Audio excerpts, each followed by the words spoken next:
We got Mr. Ballin on this Mr. Ballin Sunday. I dropped a video yesterday morning for y'all. Make sure y'all go, what I'm saying, watch that too. It's also a Mr. Ballin video. Um, what I was finna say? Man, road to 6K, man. We finna get there. I ain't gonna even cap to y'all. Make sure y'all get the video a thumbs up. And no point you coming over here and not liking the video. That'd be weird. Let's go ahead and get into it. How y'all Sunday going to? At 5 a.m. on September 30th, 2008, a 61-year-old man named Xian Xiong finished getting dressed inside of the bedroom that he shared with his wife in the city of Beijing, China. After he finished getting dressed, Xian reached down and scooped up his backpack off the floor that was already packed, and then as quietly as he could, he kind of tiptoed around the bed to his wife's side to give her a kiss goodbye. Xian was going to be heading out to a local mountain that day for a day hike. So Xian, he gets next to his wife and he bends down to kiss her, and right as he does that, he accidentally wakes her up. And so his wife opens her eyes, and she looks up at him, and Xian just says, I love you. He gives her a kiss, and he tells her, hey, I'll be back tonight before midnight. So his wife, she kind of groggily said, okay, and she grabbed his hand and squeezed it, and she told him that she loved him, and then she fell back asleep, and moments later, Xian had left the bedroom and walked out the front door. Xian's home was only a couple of blocks away from the train station, and since he needed to ride a train and then also a bus to get to this local mountain, that was about an hour and a half journey away, the train station was his first stop. And so Xian, as he walked towards the station, he was all smiles. I mean, he was really excited about this day. So Xian was retired, but he had spent his whole life teaching geography at Beijing Number 5 Middle School. He was a very passionate teacher, but the thing he was most passionate about, that he routinely really pushed on his students, in some ways more than geography, was his love of nature. In fact, Xian loved nature so much that when he was not teaching, he basically spent all of his off time out in nature going for hikes. I mean, that was his thing. And today, Xian was especially excited about his hike because he was hiking one of his favorite trails. It was located on Mount Miaofeng, which is a mountain. It smelled like all type of animals on that motherfucker. I ain't gonna even. Why? They got all type of animals. To the northwest of where Xian lived. And this mountain was quite famous because of all the sacred and ancient temples that kind of dotted the mountain all over the place. And then also, there were all these beautiful roses, like the flower, that would bloom all over the mountain in the summer. And so it's just this totally strikingly beautiful place. And normally, Xian would actually hike up this trail and then actually camp out on Mount Miaofeng, mostly because on the summit, there was this incredible view of downtown Beijing. And at night, the view is like spectacular with the city all lit up. But on this particular day, Xian knew an overnight stay was not possible because he had to be back home by the next day because it was his mother's 90th birthday. And he was very close with his mother, and he was not going to miss that. And so Xian eventually made it to the train station. He bought his ticket, he boarded his train, and then he sat down in a seat. As soon as he did, Mama would have been he opened up his bag and pulled out a stack of papers. For this hike, Xian had packed himself some food and water inside of his backpack. He also packed a newspaper called the Beijing Youth Daily, and he brought along his diary. But his diary was a little bit unique. Xian, because he loved nature so much and didn't like the idea of wasting anything, what he would do when he was a teacher at Beijing Number 5 Middle School, he would just take scrap paper and start writing on that. He would compile all his scrap paper into these sort of diaries that he would keep. And so the reason he did that was primarily because he was so in love with nature, he hated the idea of wasting anything. And so Xian passed the time on the train by writing in his diary, aka his stack of scrap paper, and also reading this newspaper. And Xian knew he really needed to read the entire newspaper pretty quickly because by the time he got to the mountain, he was going to do what he always did, which is he would bring a newspaper with him on a hike, and as he walked, he would take out a page periodically and tie it to a tree, kind of marking his way. That way, when he turned around and came back down, you knew where he came from. Marked, because Xian did not always walk on a clearly marked trail, and so this was his way of not getting lost. And so Xian would ride the train car, and then he would get off and he would board a bus, and then finally, right around 7 a.m., that bus would come to a stop in the tiny village of Chengfang, which is located right at the base of Mount Miaofeng. And so Xian grabbed his backpack, he hopped off the bus, and then began walking through the village towards the mountain. And then by about 7:20 a.m., so not long after Jian had left the bus, he was almost up to Mount Miaofeng when he pulled out his cell phone and he called his cousin. It was a brief conversation, and all Jian really wanted to do was just to make sure his cousin was going to be around the next day for Jian's mother's birthday. And the cousin said he would, and so Jian told him, okay, I'm going hiking today, and I will see you tomorrow.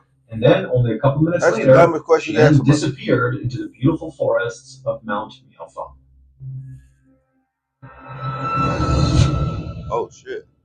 A few years ago, I started noticing that I was getting a whole bunch of solicitations trying to get me, was just out there for anyone readily available on the internet. Phone calls and emails. Oh, shit. Ready. And so this is why today's video sponsor is Aura. Aura is the one-stop shop for securing your identity. Aura can identify all those brokers who are selling your information without your consent. And what they can do is they can put in an opt-out request on your BC. They have a VPN, they have identity, all on a single app. 2-week free trial now. The link is... Starting today, anyone can monetize with ads as part of the all-new Beehive ad network. So Jian's wife did not expect to hear from Jian at any point that day because she knew he would have terrible cell phone service up on the mountain. But she did expect her husband to be home on time. He had told her that morning before he left that he would be home that night before midnight. And if you knew Jian, you knew this guy was never late. He said, I'm going to be someplace at a certain time. He would be there. So when 10 p.m. rolled around that night, Jian was not back yet and he had not called. Jian's wife was actually not worried because she was thinking, okay, well, it's 10. He'll be home in the next couple of hours because he said he'd be here by midnight tonight, and he will be here tonight. And so she went to bed expecting to wake up and see Jian in bed with her in the morning. But the next morning when she woke up, Jian was not in bed, so he did not come home. And so his wife immediately was very concerned and began calling Jian's family, and nobody knew where he was. So that day, the family went to the police, and they reported Jian missing. The local police immediately organized a search for Jian. However, they knew this was going to be a very challenging search.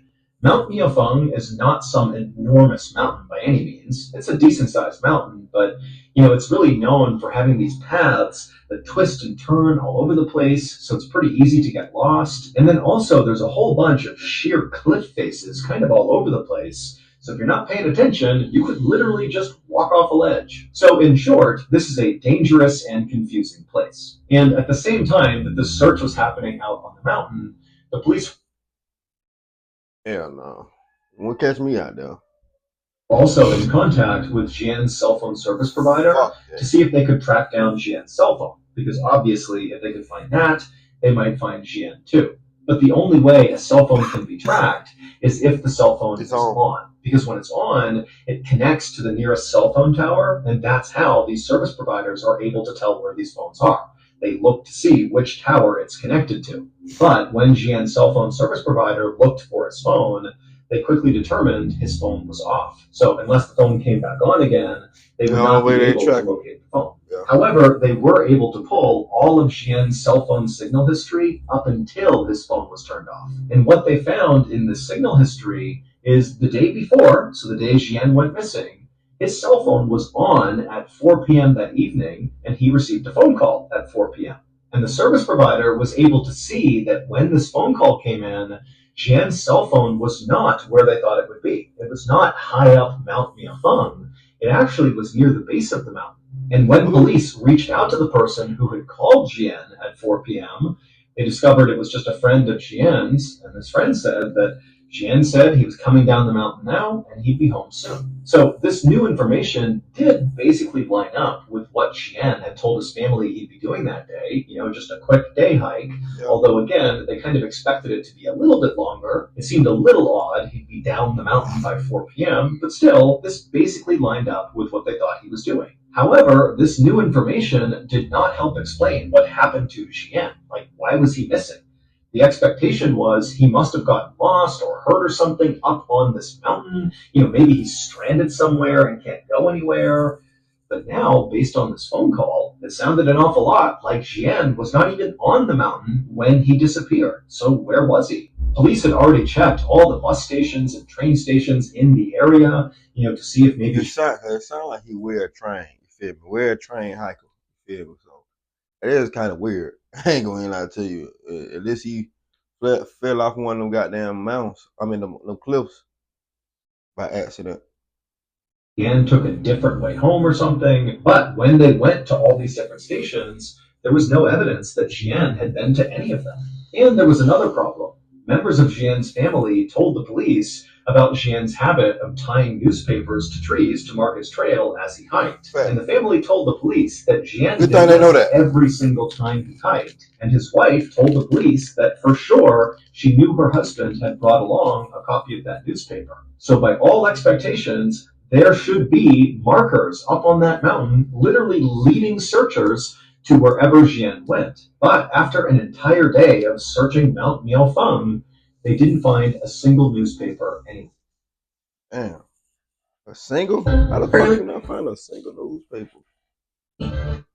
Oh. Free overdrafts. No monthly fee. Chime, the #1 most loved banking app. Shit been tripping like that. No! Like,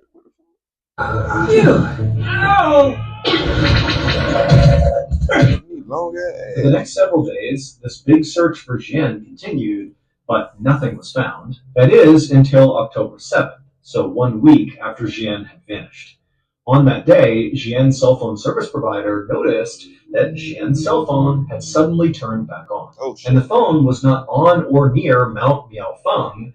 Instead, it was located 36 miles away from the mountain at a train station called Beijing West Railway Station. Now, the cell phone was only on for a couple of seconds, but it was on long enough for the provider to confirm that it really was in that location. And so the police immediately dispatched a team to go to Beijing West Railway Station and see if they could find Jian. But when they got there, Jian was not there, his phone was not there. They looked at all the security footage, there was no sign of Jian. They searched the surrounding areas, nothing. And on this day, at basically the same time that police are at this railway station trying to make sense of, what's going on with the cell phone, Man, that shit weird. a villager from Chanfang Village, which is that little village that sits at the base of Mount Miaofeng, came forward with a very strange story.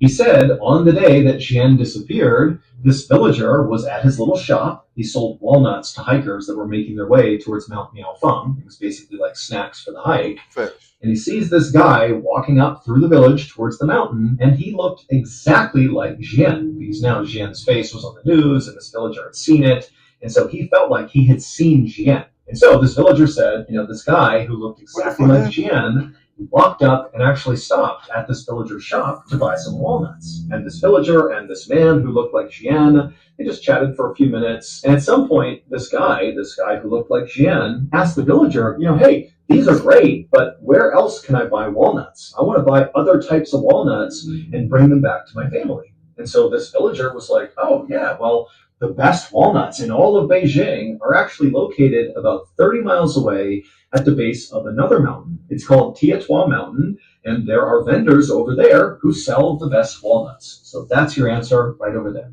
And then after the villager said this guy who looked just like Jian, it's like everything changed for him. It's like his expression changed, his tone changed. It's like he's been given this information that's changed his life, about these walnuts. And he says to the villager, okay, I'm going to go there right now.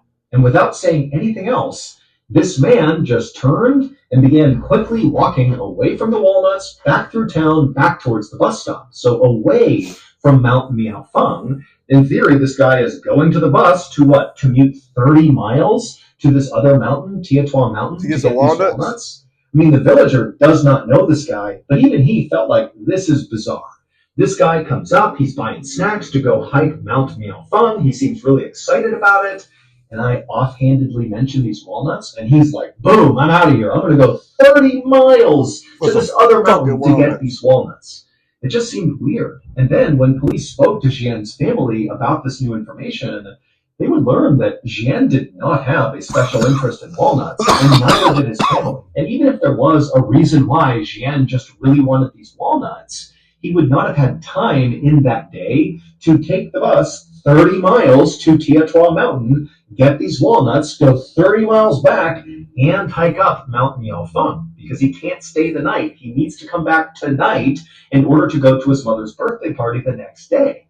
So it just made no sense. But this walnut thing was basically the only lead police really had because everything else was a dead end. And so they decided to shift their search area from Mount Miaofeng to Tietua Mountain. And pretty much right away, they saw something that gave them hope that Jian could be here. They found pages from the Beijing Youth Daily newspaper tied to trees on the mountain.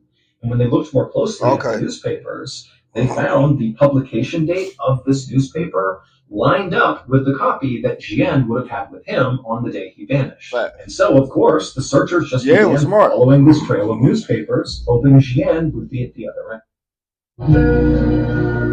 Bring your trip to life with Expedia's Chat GPT integration. The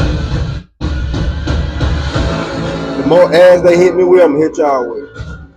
Y'all know that though. For 2 days, searchers very diligently followed this trail up the mountain, kind of wound around, and they went pretty slowly because as they're moving, they're constantly checking everything around. They don't want to miss any clues. But finally, after 2 days of following this trail, they eventually found something. The newspapers led them to a campsite. Now, the campsite was abandoned, but there was a bed of hay, there were some used water bottles, and some toilet paper. And so just from the looks of it, this campsite looked relatively active, like somebody had been staying here recently for at least a day or two. And so it seemed pretty likely, based on everything else, that this was Xian's campsite. And pretty quickly, after searching the campsite, they found something that virtually guaranteed that this was his campsite. Authorities found this plastic bag that was sitting next to the bed, and inside of the bag was a piece of scrap paper from Beijing No. 5 Middle School. And on this scrap paper was a note. And the note said Jian had indeed hiked up Tietua Mountain on September 30th.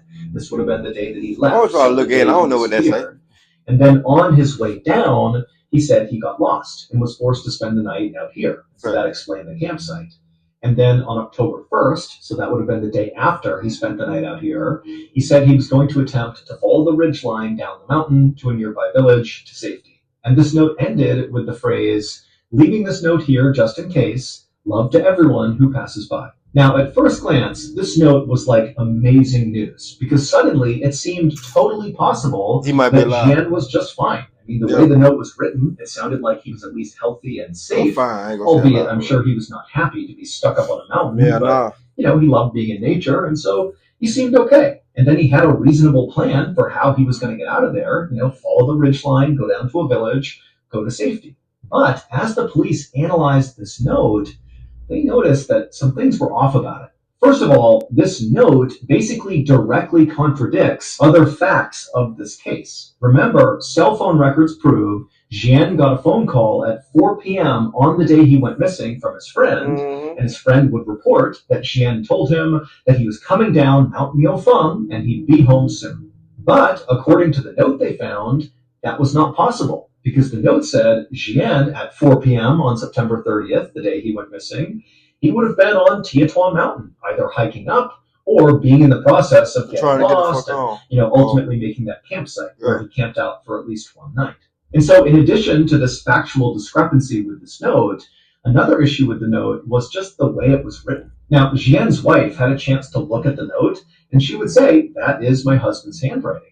But the note contained a bunch of very strange language choices that just didn't make sense for Jian to be using. For example, this note, which really should have been a first-person point of view, Jian has gotten lost, he's by himself, he's writing to the world, kind of letting somebody know what's going on with him, and so it really should have been written in the first person.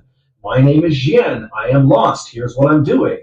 But the note was written in the third person. Jian got lost on the mountain, and so he is going to camp out for the night, and tomorrow he's going to make his way out to safety. But despite being written in the third person, it did sound like somebody was talking about themselves. It did not feel like somebody else was attempting to document what Jian was doing. But by far, the weirdest part of this note was the tone shift that happened about halfway through. So the first half of this letter was written, albeit in the third person, but it was grammatically correct and sort of formal, like you would expect from a very well-educated retired teacher. But once you get to that second half of the note, the grammar started being really awkward, and then the very final line, which says, "Love to everyone who passes by," that actually sounds totally awkward in Chinese. So, "love to everyone who passes by" is the translation into English, and that basically makes sense to us. Like, that's not an awkward phrase.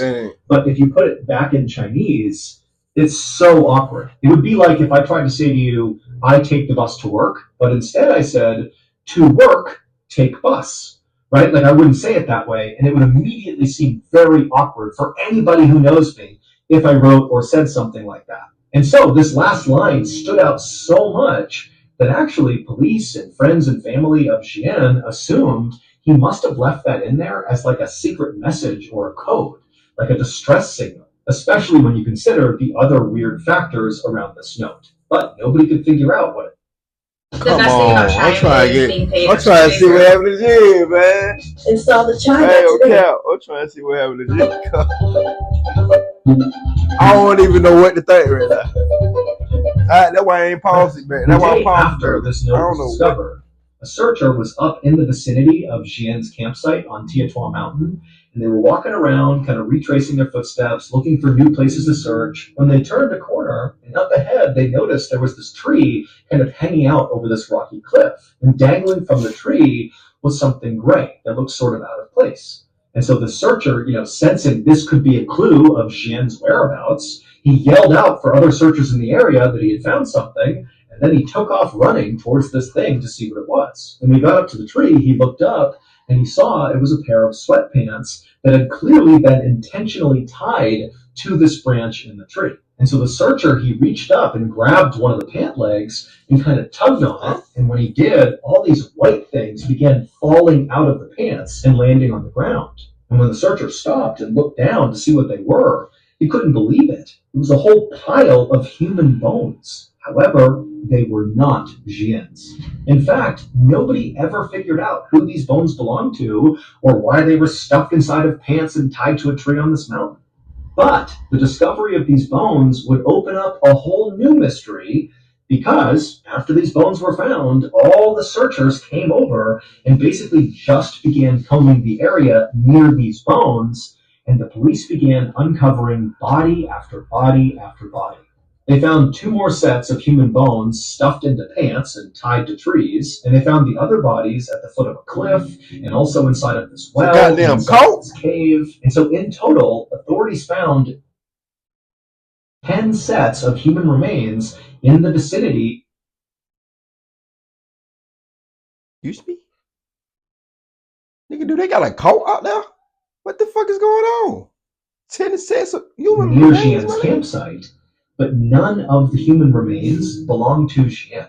Officials were only able to identify a few of the bodies, and they were not able to figure out how they died or whether or not foul play was involved. But the discovery of those bodies did mean one thing for Xian's case.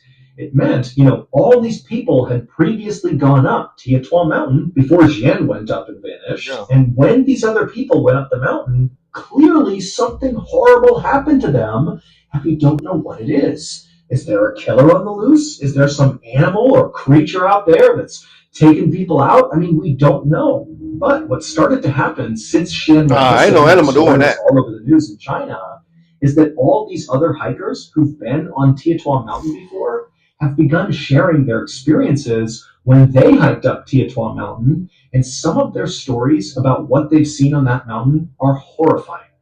One person said they were walking up the mountain, they had their partner with them who was a little bit farther back the trail, and so they're kind of walking up on their own, and the first person, as they're walking up the trail, suddenly sees this guy just kind of come out of nowhere wielding an axe. And he walks up to this person, and all he says is, "Are you alone?"